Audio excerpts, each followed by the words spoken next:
Hello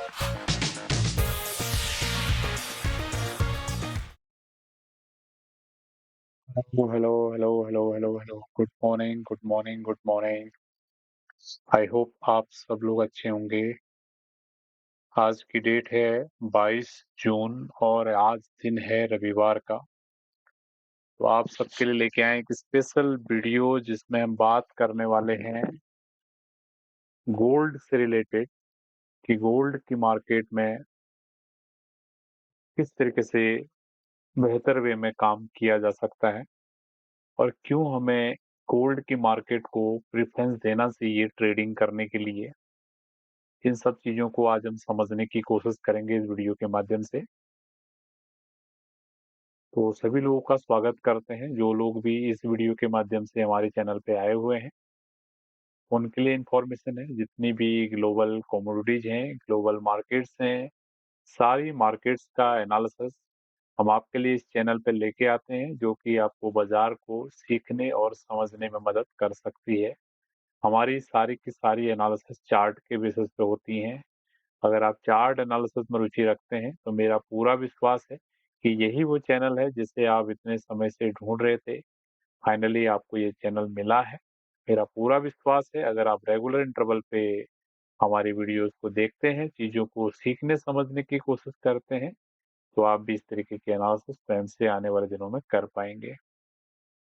तो अभी ज़्यादा समय नहीं लेते हुए सीधे हम चल रहे हैं आज के टॉपिक की तरफ। तो गोल्ड एक ऐसी चीज है जो बहुत समय से हमारे ह्यूमन बींग्स के लिए एक सबसे सेफेस्ट एसेट इसको माना जाता है। लेकिन आजकल की जो ट्रेडिंग की दुनिया है, ठीक है, यहाँ पर आपको रोज हमको एक नया मौका मिलता है ट्रेडिंग के जरिए गोल्ड से कमाने का। गोल्ड तो अपने आप में पहले से ही माना जाता है, जिसके पास गोल्ड है वो डेफिनेटली एक धनी व्यक्ति है, ठीक है, एक इन्वेस्टमेंट टूल पहले से ही माना जाता है। लेकिन अभी जो हमारा ट्रेडिंग का दौर चल रहा है, दुनिया चल रही है, उसमें डेली हमको गोल्ड मौके देता है बाजार से ट्रेडिंग करके पैसे कमाने का, ठीक है। तो ये हम सब लोग जानते हैं। डेली हम देखो सुबह शाम आपके लिए एनालिसिस वीडियोज आती हैं, आप उसमें देखते हैं कभी गोल्ड ऊपर बढ़ता है, कभी नीचे गिरता है, कितने सारे मौके हमको मिलते हैं, ठीक है। तो ये सब अपॉर्चुनिटीज हैं, तो इन्हीं चीजों को हम आज की वीडियो में हम समझने की कोशिश करेंगे। पहले तो गोल्ड क्या है इसको आपने अंदाजा लगा लिया। गोल्ड एक इन्वेस्टमेंट का टूल है, सेफेस्ट इन्वेस्टमेंट टूल है।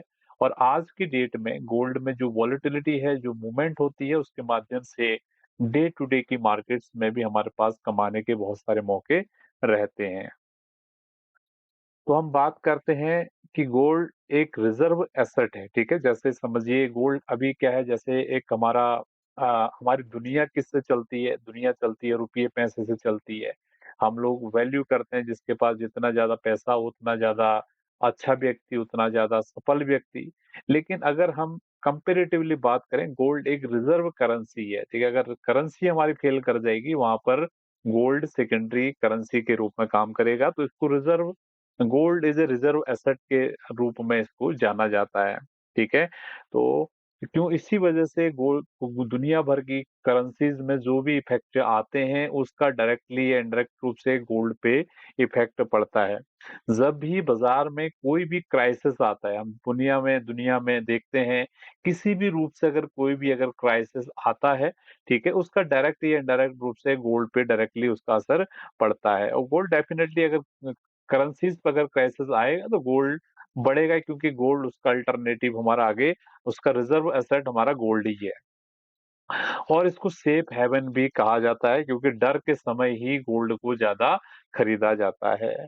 अब हम बात करते हैं हमें गोल्ड में क्यों ट्रेडिंग करनी चाहिए, क्यों हमें गोल्ड में ही ट्रेडिंग करनी चाहिए, ज्यादा हमको ध्यान गोल्ड की तरफ भी देना चाहिए। तो इसके कुछ रीजंस मैं आपके सामने लेके आ रहा हूँ, ठीक है। क्योंकि गोल्ड अभी जैसे मैंने बताया दुनिया भर में कहीं ना कहीं कुछ न कुछ कभी ना कभी चलता ही रहता है, ठीक है। वो न्यूज की फॉर्म में चल सकता है, कोई डेटा की फॉर्म में चल सकता है, कुछ भी चीज के फॉर्म में चल सकता है। इससे क्या होता है कि करेंसीज में ऊपर नीचे की चीजें होती रहेंगी और उसका डायरेक्टली इनडायरेक्टली रूप से गोल्ड पे आपका इफेक्ट आएगा। इससे गोल्ड की मार्केट में हाई वॉलेटिलिटी उससे क्रिएट होती है, ठीक है। और ये हर ट्रेडर जो होता है ग्लोबल, क्योंकि ये गोल्ड क्या है, हर एक देश इसको ट्रेड कर रहा है। अभी जैसे कोई शेयर बाजार की हम बात करें, जैसे हमारा रिलायंस एक शेयर है, तो वो इंडिया में ट्रेड हो रहा है, ठीक है। लेकिन गोल्ड एक ऐसी चीज है, दुनिया भर के देशों में गोल्ड हमारा ट्रेड हो रहा है, तो इसको हर दुनिया का हर एक व्यक्ति जानता है। हर जगह पे ये ट्रेड हो रहा है, ग्लोबली ट्रेडेड एसेट है। और टेक्निकल फ्रेंडली है, क्योंकि कोई भी चीज अगर जितना ज्यादा उछल कूद करेगी, जितना ज्यादा ऊपर नीचे की मूवमेंट देगी, जितनी ज्यादा वॉलेटिलिटी रहेगी, वो चीज चार्ट पे उतने अच्छे से काम करेगा, ठीक है। तो ये टेक्निकल फ्रेंडली है। जो जो जो मित्र हमारे चार्ट देखना जानते हैं, चार्ट्स के माध्यम से बाजार को समझते हैं, ठीक है, ये उनके लिए और ज्यादा इजी हो सकता है इसको ट्रेड करना है, क्योंकि ये बराबर तरीके से ऊपर नीचे सपोर्ट रेजिस्टेंस और प्रॉपर तरीके से आपको काम करता हुआ दिख सकता है। और अगला जो पॉइंट है इसमें, वो है न्यूज से इसका जुड़ा। कहीं ना कहीं, जैसे मैंने भी बताया ना, दुनिया में कहीं ना कहीं कुछ ना कुछ न्यूज चलती रहेगी, ठीक है। न्यूज चलेगी तो प्राइस में मूवमेंट आएगा, ठीक है। तो प्राइस ड्रिवन का हमेशा आपके पास कुछ ना कुछ रीजंस लॉजिक आपको मिलेगा, ठीक है। और सबसे बड़ी बात, गोल्ड हमें डेली अपॉर्चुनिटीज देता है, ठीक है। ये हमारे रीजंस थे क्यों हमें गोल्ड में काम करना चाहिए, ठीक है। आज भी मेरे पास, क्योंकि आप लोगों को पता है मैं भी विलेज में हूँ, तो इतना अच्छे से हो सकता है कि मैं आपको प्रेजेंट नहीं कर पा रहा हूँ चीजें, लेकिन आप अगर लर्नर हैं, सीखने वाले लोग हैं, ठीक है, आप मेरी बातों पे ध्यान दे रहे हैं, ठीक है, प्रेजेंटेशन पे ध्यान नहीं देके बातों पे ध्यान दीजिए, नोट्स बनाइए, जो जो चीजें मैं आपको यहाँ पर बताने की कोशिश कर रहा हूँ, जिससे कि आपको ये चीजें हेल्प करें आपकी ट्रेडिंग की जर्नी में, ठीक है। अब हम बात करते हैं गोल्ड का जो बाजार है, कौन कौन से ऐसे मेजर ग्लोबल इवेंट होते हैं जिन पे गोल्ड की बाजार रिएक्ट करती है, ठीक है। तो इसमें सबसे पहला जो सबसे मेन होता है, वो होता है एफओएमसी मीटिंग्स, ठीक है। जब भी एफओएमसी मीटिंग होती है, जब भी ब्याज दरों में ऊपर नीचे होता है, ठीक है, इससे हमारा गोल्ड को सबसे ज्यादा इफेक्ट होता है। पूरा गोल्ड का जो ट्रेंड होता है इसी पे सेट होता है, आप ऐसा भी मान के चल सकते हो, ठीक है। अगर इंटरेस्ट रेट बढ़ा तो डॉलर मजबूत होगा, और डॉलर मजबूत होगा तो गोल्ड इससे गिरेगा। और अगर रेट घटता है तो डॉलर कमजोर होगा और गोल्ड बढ़ेगा, ठीक है। पहला इवेंट ये है मेन वाला।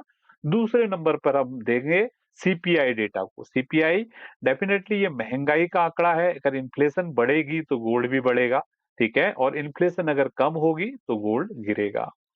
तीसरे नंबर का डेटा होता है, उसको बोलते हैं एनएफपी का डेटा। आप लोग देखते हैं फ्राइडे के दिन डेटा आता है, मंथली एक बार डेटा आता है, नॉन फार्म पेरोल का डेटा, ठीक है। इसमें क्या होता है, जब भी जॉब के डेटा, जब जॉब डेटा मजबूत आएंगे तो डॉलर मजबूत होगा तो गोल्ड का भाव नीचे जाएगा, और जॉब्स के डेटा जब कमजोर आएंगे तो गोल्ड का भाव ऊपर जाएगा। और चौथे नंबर का जो इवेंट है वो है युद्ध और संकट और तनाव। अभी आप लोग देख रहे हैं इजराइल और ईरान के बीच में इतना बड़ा तनाव चल रहा है, ठीक है। तो पहले भी हमने देखा यूक्रेन और रशिया का चल रहा था, हमने देखा गोल्ड का भाव किस तरीके से एकदम बढ़ता ही गया, बढ़ता ही गया। सिमिलर काइंड अभी दोबारा से इजराइल और ईरान का जो ये ग्लोबल टेंशन चल रहा है, ठीक है, इस प्रकार के जो भी इवेंट्स होते हैं इनकी वजह से भी गोल्ड की बाजार ऊपर की तरफ जाने की कोशिश करती है। जब भी अनसर्टेनिटीज बढ़ेंगी, क्योंकि वॉर होगा तो डेफिनेटली अनसर्टेनिटीज होंगी, तो अनसर्टेनिटीज होंगी तो गोल्ड का भाव ऊपर जाएगा। और पांचवा सबसे इंपॉर्टेंट, ठीक है, डॉलर इंडेक्स और बॉन्ड यील्ड, ठीक है, ये भी इंपॉर्टेंट है। इस पे भी अगर आप गोल्ड में ट्रेड करते हो तो आपका ध्यान इन पे होना चाहिए। अगर डॉलर इंडेक्स ऊपर जाएगा तो गोल्ड का बाजार नीचे जाएगा, और अगर डॉलर इंडेक्स नीचे जाएगा तो गोल्ड ऊपर जाएगा, ठीक है। आई होप आपको समझ में आया होगा। अब हम बात करते हैं कि गोल्ड में ट्रेड कैसे करना है। आप लोग अपने फीडबैक्स दीजिएगा, और बेहतर वे में मैं इस वीडियो को बनाने की कोशिश करूंगा नेक्स्ट टाइम, ठीक है। मुझे कमेंट के माध्यम से बताइएगा कि आपको ये पसंद आया कि नहीं आया, ठीक है। अगर कुछ इम्प्रूवमेंट्स के स्कोप हैं इस वीडियो के दौरान तो आप वो भी बता सकते हैं, अगली वीडियो में हम उसको कवर करने की कोशिश करेंगे, ठीक है। तो गोल्ड में ट्रेडिंग कैसे करें, अगला हमारा अभी टॉपिक आ रहा है। तो सबसे पहले हमें किसी भी बाजार में ट्रेड करना, गोल्ड ही जरूरी नहीं है, अभी हम गोल्ड की बात कर रहे हैं इसलिए गोल्ड की बात करेंगे। तो सबसे पहले आपको उसमें ट्रेंड को आइडेंटिफाई करना है, ठीक है। और ट्रेंड को आइडेंटिफाई करने के बाद आपको उस बाजार की सपोर्ट या रेजिस्टेंस को आइडेंटिफाई करना है, ठीक है। फिर उसके बाद आपको ब्रेकआउट या रिजेक्शंस पे ध्यान देना है। जब भी आपने कोई सपोर्ट या रेजिस्टेंस लेवल अगर आइडेंटिफाई कर लिया, तो उसके बाद आपको देखना है वो सपोर्ट और रेजिस्टेंस पे बाजार क्या ब्रेकआउट कर रहा है, क्या उसको रिजेक्ट कर रहा है, ठीक है? और उसके बाद कन्फर्मेशन जब आप एंट्री करने वाले होंगे, तो कम से कम थोड़ा-सा आपको कन्फर्मेशंस के लिए वहाँ पर वेट करना है। और जब भी आप एंट्री कर लेते हो, तो एक प्रॉपर जगह पे आपने अपने स्टॉप लॉस को प्लेस करना है और टारगेट के लिए आपने सिमिलर वे में अपने रेजिस्टेंस एरिया का यूज करना है। ये एक प्रोसेस होता है, ज़रूरी नहीं है आप गोल्ड में फॉलो करो, किसी में भी आप फॉलो कर सकते हो। ठीक है? लेकिन बिना चार्ट देखे आप ये चीज़ों को नहीं कर सकते हो। तो चार्ट सीखना आपको बहुत ही मैंडेटरी है अगर आप ट्रेडिंग कर रहे हो या करना चाहते हो। अगर आप इन्वेस्टर हो कोई ज़रूरत नहीं है चार्ट सीखने का। आप न्यूज़ फंडामेंटल को सीखे उसके बेसिस पे आप काम कर सकते हो। लेकिन आप ट्रेडर हैं तो you must have the knowledge of technical analysis. अगर आपको नहीं है तो सीखिए आप, ठीक है? ज़रूरी नहीं है हमसे सीखिए, किसी भी माध्यम से सीखिए लेकिन सीखना ज़रूरी है। तो जो लोग भी हमसे सीखना चाहते हैं, तो डिस्क्रिप्शन में सारा डिटेल्स होगा, वहाँ से आप कनेक्ट हो सकते हो हमसे सीखने के लिए। दोनों प्रकार के क्लासेस अभी आपके पास अवेलेबल हैं, recorded classes plus mentorship classes. और जिन लोगों ने टेलीग्राम चैनल को हमारे जॉइन नहीं किया है, टेलीग्राम चैनल को ज़रूर जॉइन कर लें। टाइम टू टाइम वहाँ पर हम आपके लिए स्टडीज़ आपको देते रहते हैं, जब भी हम वीडियोज़ नहीं बना पाते हैं। आगे हम बात करते हैं क्या-क्या गलतियां करते हैं बिगिनर्स लोग गोल्ड की ट्रेडिंग करते समय। ठीक है, ये बहुत ही इंपॉर्टेंट है। हर एक ट्रेडर इस फेज से गुजरा है। ठीक है, ये मैंने अपने अनुभव के आधार पे आपके लिए पॉइंट्स यहाँ पर निकाल के रखे हैं। इनको आप ध्यान देंगे, नोट्स बनाएंगे। सबसे पहली पॉइंट है इसमें, न्यूज टाइम पर ब्लाइंडली एंट्री करते हैं। जैसे समझिए अभी एनएफपी का डेटा आने वाला है शाम के 7 बजे, ठीक है? आप बिल्कुल बायस्ड होके बैठे हो कि भैया आज तो गोल्ड ऊपर ही जाएगा, छप्पर फाड़ देगा, कुछ भी कर देगा। डेटा आते ही जैसे ही कुछ भी हलचल होती है, तुरंत आप कूद पड़ते हो। ठीक है? ब्लाइंड एंट्री नहीं करना है। हमेशा आप कोई भी एंट्री करते हो, तो आप you should have the logic and reasons. अगर आपके पास लॉजिक और रीजन नहीं है, सेटअप नहीं है, तो उसको नहीं करना है। ठीक है? तो ये ब्लाइंड एंट्री नहीं करनी है। दूसरी जो प्रॉब्लम है, मिस्टेक है, वो है ओवर ट्रेडिंग, ठीक है? और खासकर वो भी न्यूज़ के टाइम, क्योंकि ये ग्लोबल एसेट है, एक ही गलती हमारी पूरा हमारा अकाउंट खाली कर सकती है। ओवर ट्रेडिंग बिल्कुल भी नहीं करना है। अगर आपने कोई ट्रेड लिया, जैसे मैंने भी एग्जांपल आपको बताया, आपका ट्रेड का सेटअप बना, आपने एंट्री किया, एंट्री करने के बाद अगर आपका रीजन और लॉजिक अगर खत्म हो जाता है, जिस भी रीजन से आपने ट्रेड डाला है, तो उसमें से चुपचाप करके बाहर निकलना है। उसको ओवर ट्रेडिंग नहीं करना है, यानी कि जो ओवर नहीं करना उसमें ट्रेड। समझ रहे हो कि हमें हार नहीं माननी, हम तो लॉस बुक नहीं, ऐसा नहीं करना है। एग्ज़ैक्टली अगर आपको लग जब तक आपका रीज़न इंटैक्ट है, आप बने रहिए, कोई प्रॉब्लम नहीं। लेकिन रीज़न खत्म, ट्रेड खत्म। ठीक है? दूसरा तीसरा पॉइंट है, सिर्फ आपको इंडिकेटर्स, चार्ट्स पे ही भरोसा नहीं करना है। यहाँ पर आप बोलोगे कॉन्ट्राडिक्टरी आप बातें कर रहे हो, ठीक है? आपने अगर बाद में वही बोलूँगा आपको, चार्ट्स पे देखो आप भरोसा तो आपको करना पड़ेगा, लेकिन कैसा है कि आप बिल्कुल लकीर के फ़कीर होके वहाँ पर नहीं बैठना। अपनी आँखें को आपने खोल के रखना है, ठीक है? अपनी आँखों को खोल के रखिए और दिमाग का भी आपने वहाँ पर यूज़ करना है। जैसे कोई डेटा आता है, देखो अब आपने कोई लाइन डाली हुई है, डेटा आया, लाइन के पर बाज़ार पहले नीचे गया, ऊपर गया, तो लाइन ही खत्म हो गई ना वो। आप बिल्कुल इंटैक्ट, जैसे समझिए मैं एग्ज़ाम्पल के रूप में आपको बताता हूँ। यस, आप आपको चार्ट दिख रहा होगा। तो यहाँ पर आप समझिएगा, जैसे हमारा एक लेबल यहाँ पर हमने बनाया, ये लेबल हमने बनाया, ठीक है? डेटा आने से पहले हमने ये लेबल बनाया और हमारा मानना ये है कि बाज़ार ऐसे-ऐसे करके यहाँ पर सपोर्ट लेके ऐसे जाएगा, ठीक है? लेकिन डेटा आया, डेटा आने के बाद क्या हुआ, बाज़ार ने इस लाइन को आपका डर्टी कर दिया। डर्टी कैसे होगा? ठीक है? ये बाज़ार यहाँ तक चले गया, फिर ये ऐसे करके ऐसे, अभी लाइन का महत्व ही खत्म हो गया। ठीक है? तो आप ब्लाइंडली इस लाइन पे नहीं कर सकते। जब तक ये लाइन होल्ड है तब तक ही इसका काम है। मैं इसको लाइन के टर्म्स में बात कर रहा हूँ। वैसे ठीक है, आप लोग समझ रहे होंगे मैं क्या आपको बोलना चाह रहा हूँ, ठीक है? आपने स्टडी डाला चार्ट की अपनी समझ के आधार पे, फिर उसके बाद उसमें लकीर का फ़कीर नहीं बनना। बहुत सारे लोग अभी मेरा स्टडी मुझे ही भेजते हैं। मुझे पता है मैंने किस रीज़न से क्या चीज़ आपको डाला, वही समझ आपको बनानी है। ठीक है? इनडायरेक्टली लकीर का फ़कीर नहीं बनना है। जो लोग बहुत दिनों से मुझे फ़ॉलो कर रहे हैं, वो इस बात को समझ पाएँगे, ठीक है?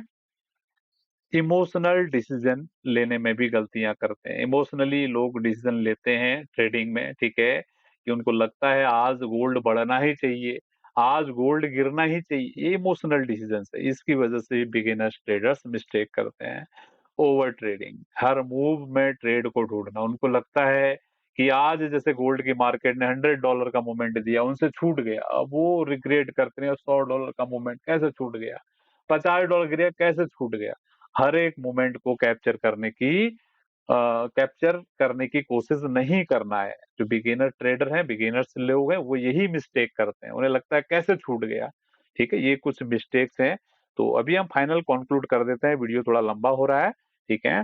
तो गोल्ड आपको रोज़ मौके देता है, उन मौकों को सिर्फ़ उन्हीं को दिखता है जो ध्यान से चार्ट पे फ़ोकस करते हैं। बार-बार मैं आपको एग्ज़ाम्पल देता हूँ, ट्रेडिंग इज़ अ गेम। जैसे वो बगुला होता है ना, मछली को पकड़ने के लिए कैसे ध्यान लगा के बैठता है, जैसे मछली आती है, टप से टपकता है, फिर शांति से बैठता है। उसी प्रकार से आपने चार्ट पे ध्यान लगाना है, फ़ोकस्ड होके, ठीक है? और आपका माइंडसेट सही होना चाहिए, लॉजिक सही होना चाहिए और सही से आपको चार्ट की नॉलेज होनी चाहिए। तो गोल्ड आपको बहुत सारी अपॉर्च्युनिटीज़ देता है, आपको अर्निंग करने की, आपको प्रॉफिटेबल ट्रेडर्स बनाने के लिए बस आपको सही तरीके से चीज़ों को फॉलो करना है और सही तरीके से रणनीति बनानी है और चीज़ों को समझना है। आई होप आपको समझ में आई हैं सारी चीज़ें। जो भी आपके डाउट्स रहेंगे इस सेशन से रिलेटेड, अगर कुछ भी रिजर क्योंकि इस तरीके का वीडियोज़ बहुत कम ही बनाते हैं अपने चैनल के ऊपर हम। अगर आपको कुछ भी आपने फीडबैक देना हो, जो आप देना चाह रहे हो, तो दे सकते हैं। टेलीग्राम चैनल को ज़रूर जॉइन करके रखें, ठीक है? और अगर आप सीखने में इंटरेस्टेड हो, तो आप सेशन को क्या बोलते हैं सीखने के लिए अप्रोच कर सकते हैं। लाइक, शेयर, सब्सक्राइब करके जाएँ चैनल को, मुझे मोटिवेशन मिलेगा और आने वाले दिनों में और भी आपके लिए इस तरीके के कंटेंट आते रहेंगे। तो आज के सेशन को यहीं वाइंड अप कर रहे हैं। बहुत-बहुत धन्यवाद। Thank you. आपका दिन शुभ रहे।